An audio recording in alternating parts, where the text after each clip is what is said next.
اعوذ باللہ من الشیطان الرجیم، بسم اللہ الرحمن الرحیم۔ شروع کرتی ہوں اللہ کے بابرکت نام سے جو بڑا مہربان اور نہایت رحم فرمانے والا ہے۔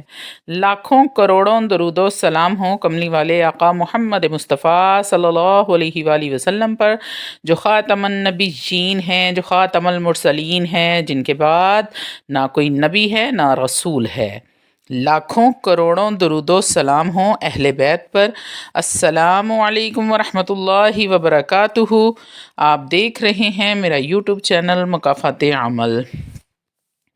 اللہ والو، آج 5 رمضان المبارک کے پہلے ہفتے کے دن کا بڑا ہی وظیفہ لے کر آپ کی خدمت میں حاضر ہوئی ہوں۔ بہت بڑا وظیفہ، جو کہ رمضان کا پہلا ہفتہ یہ ایک تسبیح پڑھ لے گا، اس گھر میں شور مچ جائے گا کہ اچانک اتنی دولت، اتنا رزق کہاں سے آ گیا۔ اللہ والو، رمضان کے 5ویں روزے جس گھر میں یہ تسبیح پڑھ لی جاتی ہے، اس گھر کا بچہ دولت مند بن جاتا ہے۔ اس گھر میں رہنے والے دکھ، درد، مصیبتوں، تنگ دستی، بے برکتی، ہر طرح کے مسائل سے جان چھڑا لیتے ہیں۔ صرف 5ویں روزے کے دن یہ ایک تسبیح بتائے گئے طریقے کے مطابق پڑھ کر دیکھ لیں۔ ماہ رمضان برکتوں، رحمتوں، عظمتوں والا مہینہ ہے۔ آج ماہ رمضان کا 5واں روزہ اور ہفتے کا دن ہے۔ آج کے دن اگر کوئی انسان چاہتا ہے کہ اس کے تمام کام ٹھیک ہو جائیں، تمام بگڑے کام سنور جائیں، اپنی دنیا اور آخرت کو سنوارنا چاہتا ہے، تو اللہ والو، رمضان المبارک ایسا برکتوں والا مہینہ ہے کہ صبح سحری پر رونقیں لگی ہیں تو شام کو افطاری پر رونقیں لگی ہیں، اور ان خاص قبولیت کی گھڑیوں میں اللہ رب العزت سے مانگنے کا، اللہ رب العزت سے اپنی ہر بات منوانے کا، رب کی رحمت کے خزانے لوٹنے کا ایک ایسا وظیفہ لے کر آپ کی خدمت میں حاضر ہوئی ہوں۔ جو لوگ کہتے ہیں میری پریشان حال بہنیں، پریشان حال بھائی کہتے ہیں کہ ہمارے گھر کے حالات بہتر ہونے کا نام نہیں لیتے، جو لوگ کہتے ہیں کہ ہمارے گھر سے بے سکونی، بے برکتی نہیں ختم ہوتی، وہ لوگ کہتے ہیں کہ ہم وظیفہ پڑھ کے تھک گئے ہیں، کوئی کامیابی نہیں ملتی، صبح سے شام تک محنت و مشقت کرتے ہیں، مزدوریاں کرتے ہیں، در کی ٹھوکریں کھاتے ہیں، کھا کر تھک چکے ہیں، لیکن پھر بھی کامیابی مقدر نہیں بنتی۔ تو آج میری ان تمام بہنوں، بیٹیوں، ماؤں سے، بزرگوں سے میری ہاتھ جوڑ کر گزارش ہے کہ رمضان کے 5ویں روزے آج ایک ایسی تسبیح کر لو۔ آج اس تسبیح کا ایسا راز بتانے جا رہی ہوں، جو آج تک اگر کسی بھکاری نے بھی یہ تسبیح پڑھی، کسی فقیر نے بھی یہ تسبیح پڑھی، تو اللہ رب العزت نے اسے غنی کر دیا۔ فقیر نے پڑھی تو بادشاہت عطا فرما دی۔ ویڈیو میں آگے بڑھنے سے پہلے آپ لوگوں سے چھوٹی سی التماس ہے کہ ویڈیو کو مکمل دیکھیں، تاکہ جو بھی باتیں آپ کے فائدے کی اس میں بتائی گئی ہوں آپ وہ سن لیں اور آپ کو ان باتوں کا فائدہ حاصل ہو جائے۔ اللہ والو، 10 منٹ کی ویڈیو ہم نے بہت باتوں کا نچوڑ قرآن حدیث سے نکال کر آپ کے سامنے پیش کرنا ہوتا ہے، اور آپ لوگ سکپ کر کے دیکھتے ہیں، پھر ہمیں کومنٹ میں کہتے ہیں کہ ہمیں فائدہ نہیں ہوا۔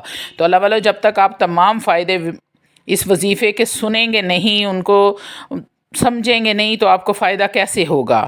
تو اس لیے ویڈیو کے ساتھ بنے رہیے اینڈ تک۔ روحانی اجازت کے لیے چینل کو سبسکرائب کر لیں اور کومنٹ میں سبحان اللہ لکھ دیں، آپ کو عمل کی اجازت اسی وقت مل جائے گی۔ اللہ والو، آج کسی تنگ دست نے یہ تسبیح پڑھی، اللہ رب العزت نے اس کی تنگ دستیوں کو جڑ سے اکھاڑ کر پھینک دیا۔ رب کی ذات جس کی مرضی کے بغیر ایک پتا بھی نہیں ہل سکتا۔ اللہ والو، حضرت جبرائیل علیہ السلام فرماتے ہیں، بدبخت ہے وہ بندہ جس کو رمضان المبارک کا بابرکت مہینہ ملا اور وہ اپنے گناہوں کی بخشش نہیں کروا سکا، جو رمضان کے مہینے کو پائے اور رب کو راضی نہ کر سکے، جو رمضان کے مہینے کو پائے اور اپنی دنیا اور آخرت کو نہ سنوار سکے۔ حضور کریم صلی اللہ علیہ وآلہ وسلم نے حضرت جبرائیل امین علیہ السلام کی اس دعا پر آمین کہا۔ اللہ والو، آمین کہنا اس بات کی دلیل ہے کہ واقعہ ہی وہ بندہ بدبخت ہے، بدقسمت ہے، جو لوگ رمضان کے مہینے بھی لاپرواہی کرتے ہیں۔ اللہ والو، پہلے ہی رجب کا مہینہ لاپرواہی میں گزر چکا ہے۔ شعبان کملی والے آقا محمد مصطفیٰ صلی اللہ علیہ وآلہ وسلم کا مہینہ بھی ہم نے لاپرواہی میں گزار دیا۔ شب معراج بھی ایسے ہی گزار دی اور شب برات بھی سو کر گزار دی۔ لیکن میرا رب کریم اتنا رحمان الرحیم ہے کہ بار بار موقع فراہم کرتا ہے۔ اے میرے بندے، مانگ اپنے رب سے، تو کیا مانگتا ہے؟ اللہ رب العزت موقع فراہم کرتے ہیں، اپنی بخشش کے لیے پڑھ لو، گناہوں کی معافی کے لیے پڑھ لو، اپنے گھروں کے حالات بہتر بنانے کے لیے پڑھ لو، لوگوں گناہوں کی معافی کے لیے پڑھ لو، اپنے گھروں کے حالات بہتر بنانے کے لیے پڑھ لو۔ یہ آخری رمضان المبارک کا مہینہ ہے، اسے لاپرواہی میں مت گزارنا جیسے شعبان اور رجب کو گزارا ہے۔ اللہ والو، جو بندہ کہتا ہے کہ میری دکان پر گاہک نہیں آتے، آج یہ تسبیح پڑھ کے دیکھ لینا، دکان پر گاہکوں کا رش لگ جائے گا۔ جس کا چلتا کاروبار بند ہو چکا ہے، کاروبار میں ترقی، عروج، کامیابی کے لیے پڑھ لو۔ اللہ والو، آپ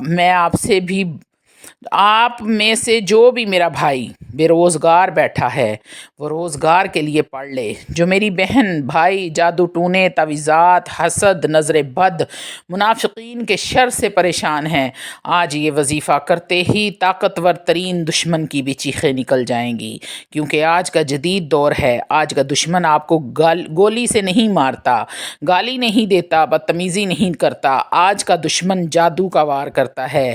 اس لیے آج کے دور میں جادو کرنے والوں اور کروانے والوں کے کاروبار عروج پر ہیں، ان کے تو وارے نیارے ہوئے ہیں، کیونکہ آج کل لوگ حسد کے شکار ہیں اور حسد کی وجہ سے ہر کسی سے دشمنی کر لیتے ہیں۔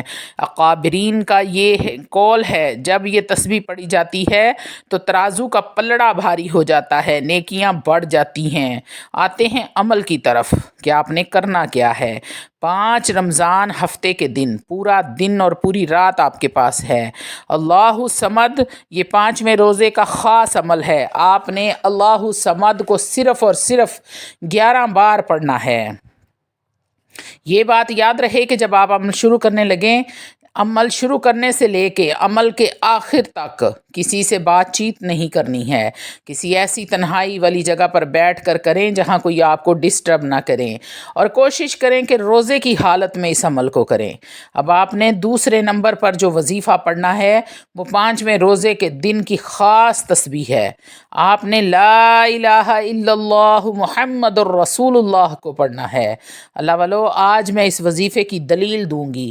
روایت میں آتا ہے کہ ترازو کے ایک پلڑے میں لا الہ الا اللہ محمد الرسول اللہ کی ایک تسبیح رکھ دی جائے، اور دوسرے ترازو میں دنیا جہان کے وظائف، تسبیحات، مال و غنیمت رکھ دیے جائیں، تو لا الہ الا اللہ محمد الرسول اللہ کی ایک تسبیح وزن میں بھی بھاری ہے، فضیلت میں بھی بھاری ہے، برکت میں بھی بھاری ہے۔ تو اللہ والو، پھر کیوں نہ آج ایک ایسی تسبیح پڑھ لی جائے جو تمام وظیفوں کا بادشاہ وظیفہ ہے، جو تمام وظیفوں کا سردار وظیفہ ہے۔ تب تک کوئی مومن مسلمان نہیں ہو سکتا جب تک وہ لا الہ الا اللہ محمد الرسول اللہ نہیں پڑھ لیتا۔ مومن کی پہچان لا الہ الا اللہ محمد الرسول اللہ۔ آپ نے یہ وظیفہ کوشش کریں کہ روزے کی حالت میں کریں۔ تیسرا وظیفہ آپ نے جو کرنا ہے، آپ نے اللہ رب العزت کا ایک صفاتی نام پڑھنا ہے، اور اللہ رب العزت کا ایک ذاتی نام پڑھنا ہے۔ اللہ رب العزت کا صفاتی نام ہے یا رزاق، اور اللہ رب العزت کا ذاتی نام ہے یا اللہ۔ تو آپ نے دونوں کو ملا کر پڑھنا ہے، یا اللہ یا رزاق۔ آپ نے دونوں کو ملا کر 11 بار پڑھنا ہے انشاءاللہ تعالی۔ آج یہ چھوٹے چھوٹے 3 اعمال اگر آپ میرے بتائے گئے طریقے کے مطابق کر لیتے ہیں تو اس کی رحمتیں، برکتیں، فضیلتیں آپ سے سمیٹی نہیں جائیں گی، اور آپ اپنی بہن کو دعائیں دینے پر مجبور ہو جائیں گے کہ کسی اللہ کی بندی نے یہ ایسی برکتوں والا وظیفہ ہمیں بتا کر ہماری زندگی سنوار دی ہے۔ اللہ والو، جس بھی حاجت کے لیے پڑھو گے، مصلے سے اٹھنے سے پہلے حاجت پوری ہوگی۔ میرا بس نہیں چلتا، نہیں تو میں آپ کو بازو سے پکڑ کر مصلی پہ بٹھاتی اور کہتی کہ آؤ مانگ لو اپنے رب کریم سے جو بھی مانگنا ہے، وہ ایسی پاک اور کریم ذات ہے تمہاری جھولیاں بھر دے گی۔ آؤ مانگ لو اس رحمان و رحیم سے جو عطا کرنے پر قادر ہے۔ آؤ جھولیاں بھر لو رحمت کے خزانوں سے۔ اللہ والو، رمضان کے رحمت اور برکتوں والے مہینے کو خالی مت جانے دینا۔ یہ چھوٹے چھوٹے 3 وظیفے ہیں، آپ نے 11 مرتبہ پڑھنا ہے اللہ الصمد۔ اول و آخر آپ نے 3 بار درود ابراہیم پڑھنا ہے اور 11 بار آپ نے پڑھنا ہے اللہ الصمد۔ اس کے بعد آپ نے ایک تسبیح لا الہ الا اللہ محمد الرسول اللہ کی کرنی ہے۔ تسبیح کرنے کے بعد آپ نے پھر 11 مرتبہ اللہ رب العزت کا صفاتی اور ذاتی نام پڑھنا ہے، یا اللہ یا رزاق، یا اللہ یا رزاق۔ 11 بار پڑھنے کے بعد آخر میں 3 بار درود ابراہیم پڑھنا ہے اور اپنے مقصد کے لیے دعا کرنی ہے۔ دعا کے لیے ہاتھ اٹھائیں اور آنکھوں کو بند کر لیں اور اپنے رب العزت کے حضور پیش ہو جائیں۔ آپ نے اتنی عاجزی اور انکساری کے ساتھ دعا کرنی ہے جیسے اللہ رب العزت کے قدموں میں بیٹھے ہیں آپ اور وہ آپ کے سامنے جلوہ فروز ہوئے ہیں۔ اللہ والو، ایسے دل سے نیت سے اللہ کے سامنے جب آپ اپنی حاجت رکھیں گے تو ایسا ہو نہیں سکتا کہ اللہ رب العزت آپ کی حاجت کو رد فرما دیں یا قبول نہ کریں۔ تو اللہ والو، جو دعائیں آپ کی قبول نہیں ہوتی آپ نے ان پر بالکل بھی نا امید نہیں ہونا، کیونکہ اس کے 3 مقصد ہوتے ہیں، یا تو دعا قبول ہو جاتی ہے، یا پھر آخرت کے لیے ذخیرہ کر دی جاتی ہے، یا پھر آپ کے سر پر آئی ہوئی بہت بڑی کوئی مصیبت ٹال دی جاتی ہے۔ دعائیں رد نہیں ہوتی، دعائیں کسی صورت بھی اللہ رب العزت رد نہیں فرماتا۔